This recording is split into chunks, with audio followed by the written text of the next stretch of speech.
11 des consommateurs PMR siègent à la commission locale T3P.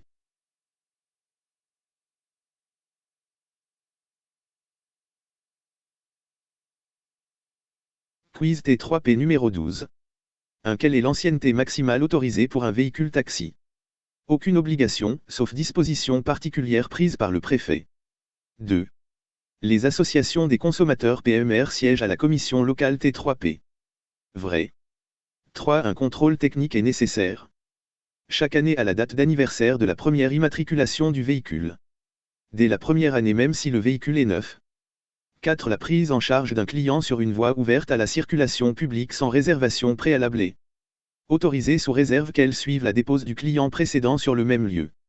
5. Les agents du groupe Taxi Transport de Personnes sont habilités à contrôler et verbaliser tous les véhicules de T3P. 6. Parmi ces documents lesquels sont spécifiques à un T3P. La carte professionnelle. La licence.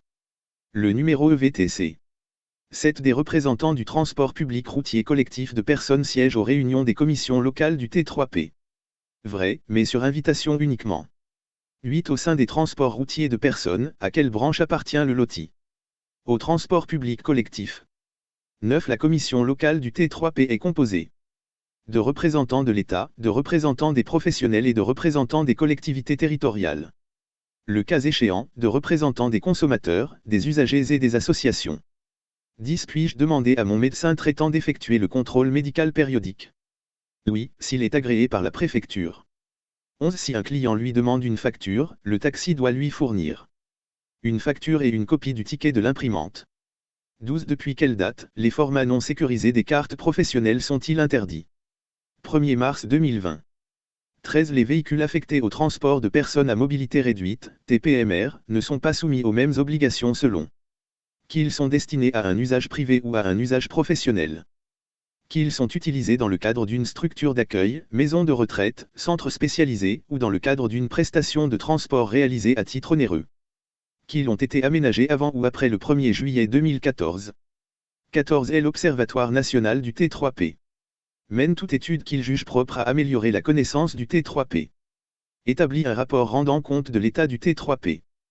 15. Quelle sanction encourt un chauffeur T3P conduisant sans attestation d'aptitude physique / visite médicale? Des sanctions complémentaires éventuelles. Une amende de classe 4. 16. Depuis le 1er janvier 2018, il n'est plus possible pour un chauffeur LOTI d'effectuer du transport avec un véhicule de moins de 10 places dans les agglomérations de 100 000 habitants sans être titulaire de la carte professionnelle VTC.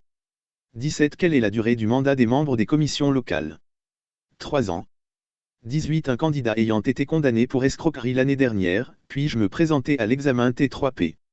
Non, il devra faire effacer son casier judiciaire.